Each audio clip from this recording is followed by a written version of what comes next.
Olá pessoal, vamos falar sobre eleições, né? Que é o assunto que está na moda. O que acontece hoje?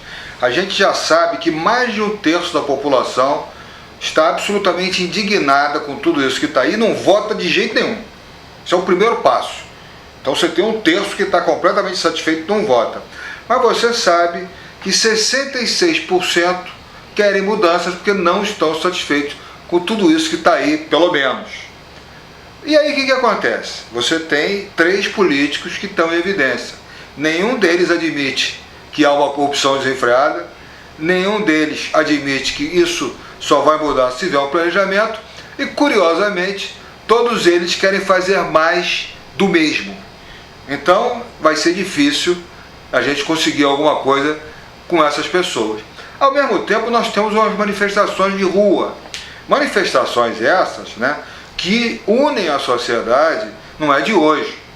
Por exemplo, em 68, tivemos uma belíssima manifestação, né, as atrizes na frente, de mão dada, com a sociedade toda atrás. Era uma coisa, vamos dizer assim, naquela época tinha uma ideologia, né, uma ideologia de esquerda, muito forte, que acabou se revelando uma porcaria, porque na teoria era lindo, mas na prática vai para a ditadura, você vê que só sobrou Coreia do Norte e Cuba, descarta esse negócio. Aonde funciona é exatamente aonde o capitalismo funciona, onde a economia funciona, aí você entra com a social-democracia, que aqui no Brasil ninguém quer copiar. Aqui no Brasil a gente quer copiar Venezuela, Cuba, etc e tal, esquece isso não está dando certo. Então, a gente tem essas manifestações, 68, nós tivemos também 84, as diretas já, todo mundo unido por mudanças. Depois tivemos também o Fora Collor, a mesma coisa. E o que acontece em comum, pessoal? Não tem planejamento. Sem planejamento, o que aconteceu? Continuou a lesma lerda. Então, a gente precisa, que é o tal negócio, a história só se repete como farsa se a gente quiser. Então hoje, a gente tem a obrigação de se unir no planejamento. É muito engraçado que já tem muita gente falando em planejamento, mas fala por alto. Porque o planejamento aqui no Brasil é um negócio tão delicado que nem se toca nesse assunto. Não tem um economista aqui no Brasil falando em planejamento. Ao mesmo tempo, lá na Europa, que está essa crise interminável. Por que ela é interminável? Porque até hoje não se atacaram, né, as causas que levaram essa crise a acontecer. Então, se você não ataca a causa, a crise permanece, como você está vendo. Porque esse ano, por exemplo, né, tudo ia mudar, a economia ia crescer, um espetáculo, etc e tal. Bom, aí as bolsas caíram, o negócio já não é mais aquilo que se disse antes, etc e tal. E o Brasil tem que fazer reformas. O México fez reformas, todas as reformas tinham que ser feitas. Então a classificação dele de rating, essas empresas que dão rating, nem identificaram a crise, mas elas sabem tudo, porque os empréstimos são regulados por essas empresas de rating de banco. E aí o México subiu a nota dela. Veja bem, em 2013, com essas mudanças todas, aconteceu alguma coisa? Não, mas em 2014 eles querem crescer 4% ao ano, mas tem um pequeno detalhe, isso só irá acontecer se a economia dos Estados Unidos decolar. E a economia dos Estados Unidos, como nós não sabemos, não decola, né? E aí o que acontece?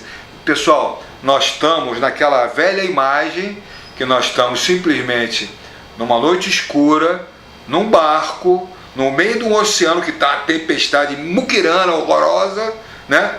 Nós não temos nem bússola. Então como é que você quer fazer alguma coisa num ambiente como esse? É muito complicado. Ainda mais se você não tem planejamento. Os bancos centrais europeus todos querem planejamento. Curto, médio e longo prazo, porque só assim que a economia funciona. Aqui no Brasil, planejamento é mágica, é demagogia pura. Nós vamos fazer o UPP, olha o que deu nos UPPs. Não estão fazendo UPA, as UPAs não funcionam. Ou seja, nada do que essa demagogia promete funciona. Agora, por que isso não funciona?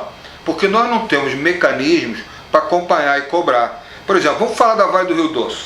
A Vale do Rio Doce era uma empresa pública, prejuízo em cima de prejuízo, cabide de emprego, isso, aquilo, outro. Aí privatizaram. Um lucro fabuloso, bilionário. Ué, então vamos privatizar as prefeituras, os municípios, os estados, por que não? Agora, como é que nós vamos fazer isso se hoje em dia você tem uma impunidade descarada? Com essa impunidade nada dá certo. Então o Brasil não funciona por causa dessa impunidade. A primeira coisa a fazer é combater essa impunidade, fazer que nem lá fora, né? Qualquer julgamento termina em 1 ano e meio, com todos os direitos de defesa, com amplos direitos de defesa. Se lá fora funciona, tem que funcionar aqui. Porque se funciona lá fora e funcionar aqui, nós vamos ter as mesmas coisas que tem lá fora. Ou seja, nós vamos ter qualidade de vida, uma coisa que aqui, né, nós temos a 7ª economia do mundo e o 85º IDH, se já não piorou, porque aqui tudo piora. Então, o que acontece, gente? Não tem outra alternativa a não ser nós aproveitarmos essa insatisfação popular, essa insatisfação da sociedade, né, e entrarmos com um planejamento, porque planejamento não é de esquerda, não é de direita, não é de centro, eu não sou político, agora isso funciona. O que interessa pra gente é resultado, e resultado só vem, obviamente, se você tiver planejamento curto, médio e longo prazo, com metas. E qual é dessas metas? Essas metas você vai ter que colocar em cima da mesa, vai ter que explicar para a sociedade, você vai ter metas na saúde, você vai ter metas na educação, nos transportes, no saneamento, metas em tudo. E aí, com essas metas, são metas, tem 1 mês, tem 6 meses, você tem que prestar conta. Então você tem que mostrar o que está acontecendo. E aí você pode acompanhar, fiscalizar. Bom, aí tudo muda. As coisas são transparentes. Você vê que a lei da transparência não existe. Mas não tem como você cobrar. Porque, por exemplo, tem uma lei da transparência que diz o seguinte: se você chegar no hospital e você não puder ser atendido, você tem que exigir a relação dos médicos, porque aí você vai pesquisar, vem cá, fulano está aí, cicrano não está aí. Então, como é que funciona? Então, se você tem esses mecanismos, se isso tem nas escolas, se isso tem em todos os lugares, as coisas começam a funcionar. Agora, por que isso não acontece? Porque o político, pelo amor de Deus, planejamento, metas, ele não quer. Mas nós queremos, a sociedade quer. É só você fazer as contas na ponta do lápis. Por exemplo, lá fora. Lá fora tudo funciona. E aqui você tem que pagar a segurança particular. Você é achincalhado pelos fiscais. Lembra daquele caso em Ipanema? Que o cara fez um processo para ele ocupar metade da calçada, botar mesas e cadeiras para fazer lá o café da manhã e tal. Tudo funcionando, começou a ter sol quente, ele botou um guarda-sol. Chegou o fiscal e botou. Se não desse um por fora, ele multava. Aí o cara botou a boca no trombone e aparece o prefeito, né? Para explicar que não, você tem autorização, você pode botar. Então, pessoal, isso só funciona se você tiver uma lei que as pessoas entendam. As coisas têm que ser claras.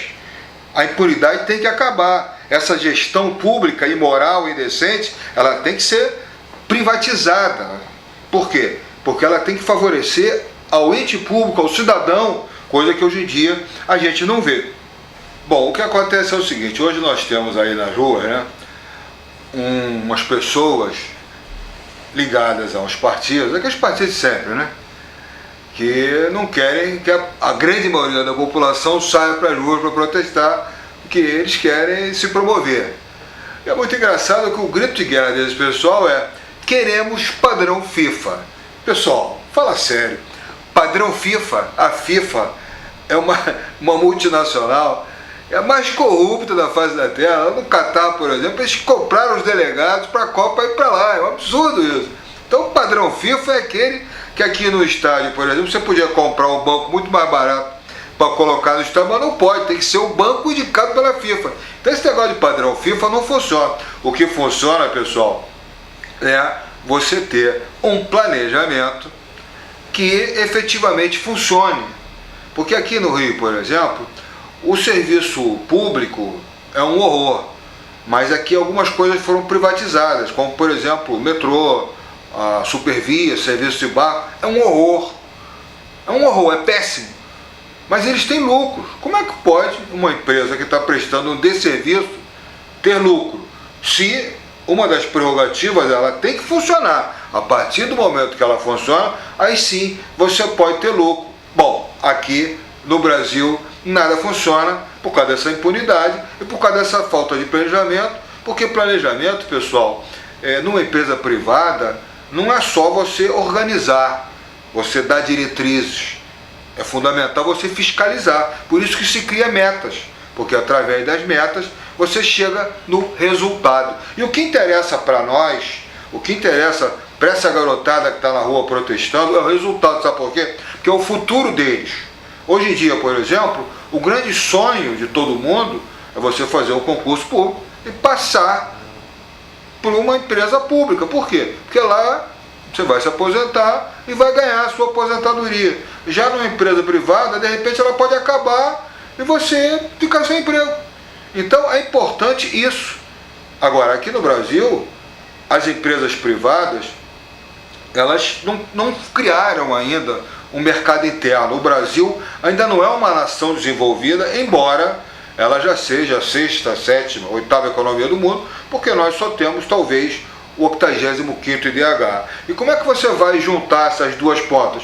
Obviamente você vai ter que entrar com um planejamento sério, com um planejamento crível. E como é que funciona esse planejamento que a gente tem certeza que isso vai dar certo? Bom, vamos usar o exemplo do Jorge Paulo Lema.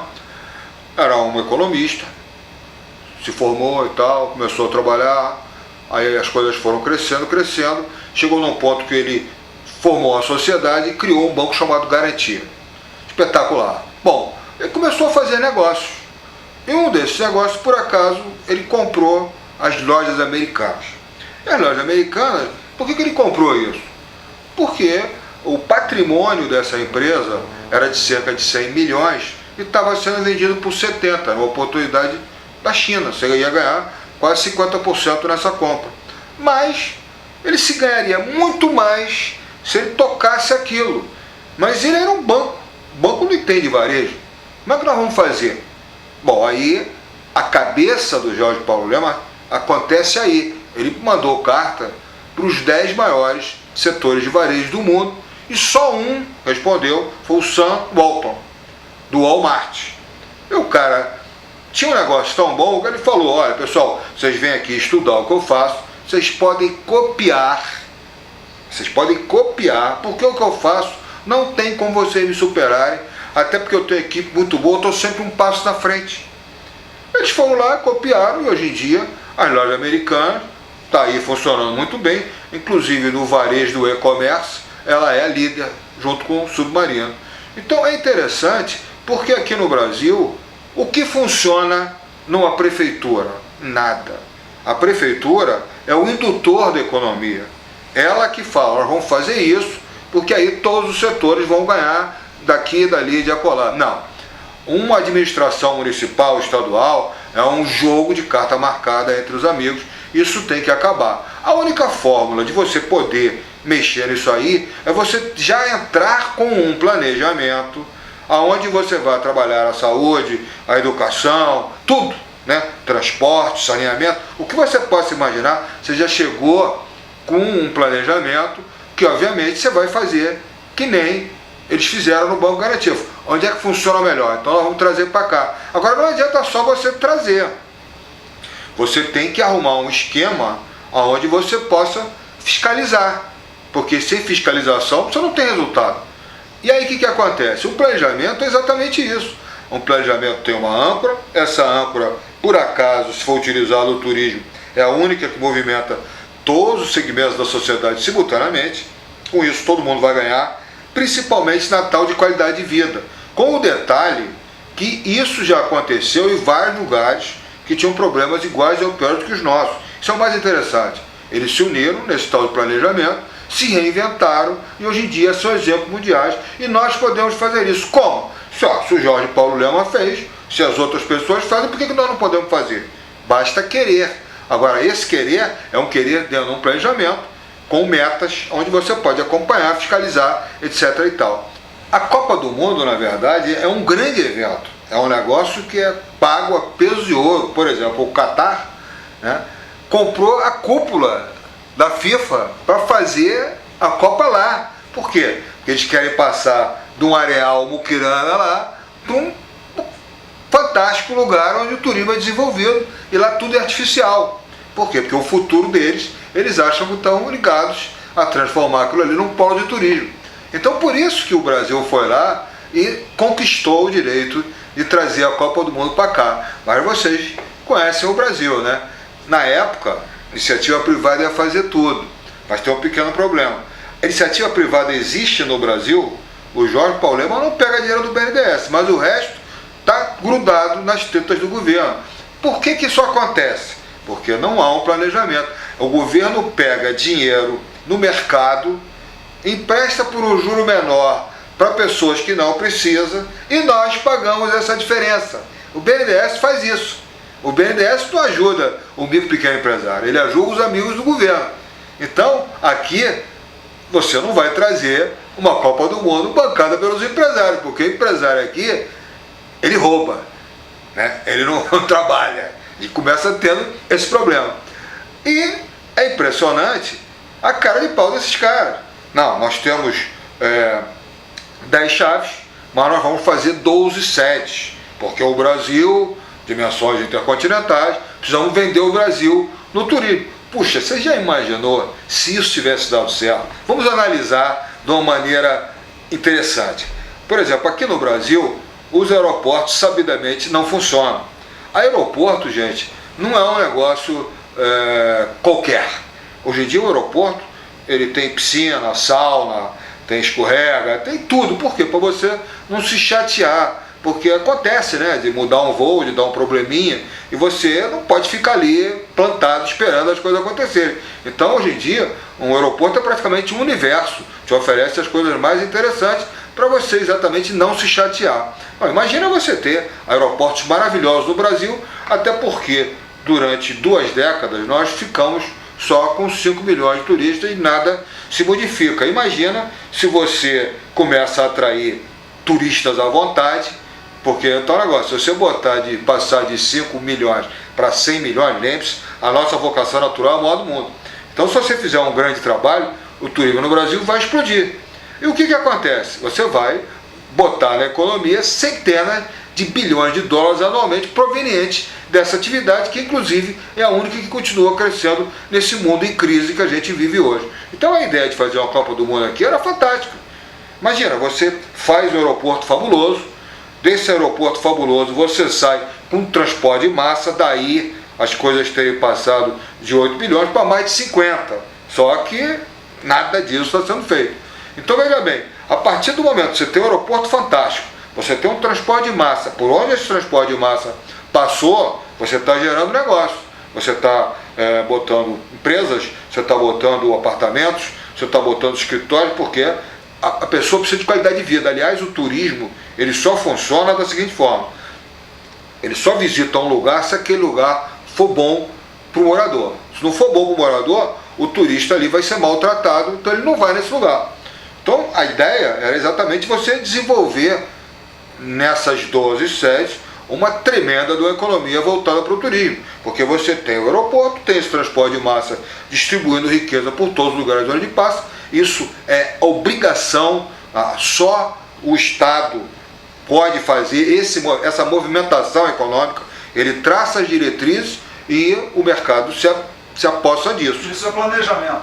Exatamente. O nome disso é planejamento, como o Ricardo bem lembrou. Então, esse planejamento voltado para o turismo, né, ele não faria jamais um estádio de futebol, porque isso não dá retorno. Isso vira um elefante branco. Então o que eles fazem? Isso é feito no mundo todo. Isso não é novidade. Você vai lá, faz um baita do shopping, são vários andares de estacionamento, vários andares de loja, você tem praça de alimentação, você tem cinema, você tem teatro, você tem um universo ali dentro e casualmente, pessoal, lá dentro tem um campo de futebol onde você pode assistir jogos ou espetáculos, o que mais você possa querer. Agora, é interessante que quando você cria todo esse universo, aí fica fácil. Você pode botar torres, né, de hotéis, por exemplo, de escritórios comerciais, você pode botar pessoas morando, ou seja, você cria um desenvolvimento socioeconômico, cultural e ambiental naquela área, que vai ter um comportamento completamente diferente do padrão de Brasil hoje.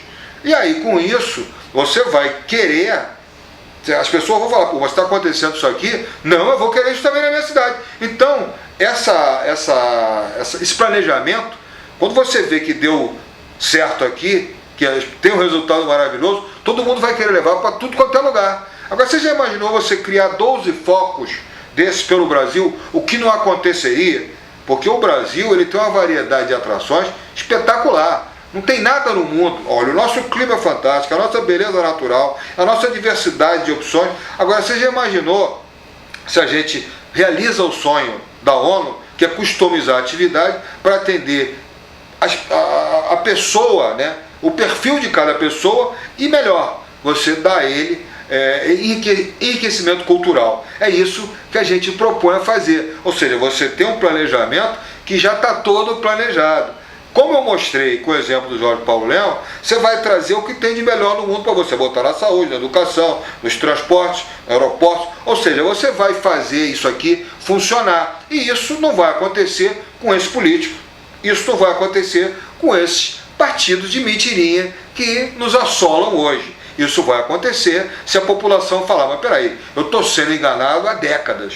Então, se a gente tiver um planejamento, as coisas mudam, então vamos fazer um planejamento que eu quero participar ativamente disso, eu quero fiscalizar, eu quero acompanhar, eu quero influenciar. Sabe por que todo mundo vai querer? Porque isso é o futuro, pessoal. Hoje a gente olha para frente, qual é o nosso futuro? Todo mundo quer trabalhar para o governo. Por quê? Porque a aposentadoria é um fato. Já se você trabalhar na iniciativa privada e a empresa quebrar, você não tem aposentadoria. Então, se você tem um planejamento onde você se sente inserido, você enxerga um futuro, aí é uma maravilha. E era isso que eles queriam fazer, em tese, né, quando nós pegamos a Copa do Mundo. Mas nós podemos fazer isso ainda. Basta nos unirmos, porque se nós nos unirmos, os políticos virão até nós, mas aí já enquadrados. Vamos fazer algumas reformas. A principal delas é uma reforma da Constituição, porque é inadmissível essa impunidade atual. Então, os processos vão passar a ser julgados, como acontece no mundo todo, com amplo direito de defesa, em no máximo 1 ano e 6 meses. Aqui leva 30, 40 com esses embargos infringentes, né, pessoal? Então temos que acabar com isso. Isso aí é a mola mestra do negócio. Aí você entra com o planejamento e aí as coisas vão fluir. Nós vamos ter um futuro espetacular, com um detalhe: se a melhor qualidade de vida do mundo, nós vamos passar a ser a vanguarda mundial. Agora imagina, tudo isso não vai acontecer à toa. Nós vamos fazer um pacto social, nós vamos ter um tremendo desenvolvimento em todas as áreas. Não vai ser preciso uma empresa ficar brigando com a outra para fazer alguma coisa. E o principal, quando você acabar de fazer aquilo, vai ter mais coisas para serem feitas. Olha que interessante. Então você vai ter futuro para todos os lados. E com isso, a nossa elite vai passar a brigar com a elite mundial e nós vamos assumir a nossa verdadeira posição, porque hoje nós somos a 6ª, 7ª, 8ª economia, mas com o 85º IDH, não. Vamos aproximar isso tudo, isso aqui vai virar uma nação, as pessoas vão ter orgulho de morar aqui, porque hoje em dia a nossa qualidade de vida é um horror. A empresa privada no Brasil hoje, ela dá lucro, mas ela não presta o serviço que ela diz que deveria prestar. Você vê que tudo nosso, o minuto no celular, o mais caro do mundo, não funciona. Ou seja, aqui tudo não funciona, vai passar a funcionar porque você vai cobrar. O serviço que você fez ao consumidor hoje em dia é uma brincadeira. Isso vai passar a ser sério. Então, pessoal, planejamento é tudo de bom, é uma coisa que é inegável, é uma coisa que lugares do mundo que tinham problemas iguais ou piores do que os nossos se uniram em torno de um planejamento, se reinventaram e hoje em dia eles têm uma qualidade de vida fantástica, não tem como negar. É uma coisa que é chegar, fazer. Temos exemplo do Lema, temos vários exemplos pelo mundo, a própria Alemanha que juntou, né, a ocidental com a oriental, e vamos nessa. O grande lance é o planejamento, nos unirmos nesse planejamento. É muito interessante que o Acorda Rio está crescendo. Nós agora temos o Acorda Rio Grupo, temos o Acorda Rio Niterói, temos o Acorda Rio Praça Seca Recreio dos Bandeirantes, tem outras pessoas querendo fazer outros Acorda Rios. Agora é interessante, se você gostou, achou legal, conversa com os amigos, faça um Acorda Rio à sua cidade, porque à medida que isso for saindo, que a gente ganhar a mídia, imagina a gente ir para a televisão explicar o inexplicável e enquadrar esses políticos, esses partidos de mentirinha. Você está vendo que as eleições estão chegando aí e o que eles te apresentam? Só demagogia. Não, planejamento acaba com isso. Você vai ter resultado, com o detalhe, pessoal, que no curtíssimo prazo você tem resultado fabuloso. Agora, com o resultado, todo mundo se entusiasma, aí todo mundo quer trabalhar junto. Então vamos fazer um planejamento dentro de um pacto social para trazer um desenvolvimento socioeconômico, cultural e ambiental espetacular para o Brasil. Nós vamos nos reinventar e vamos ser a nação do século XXI.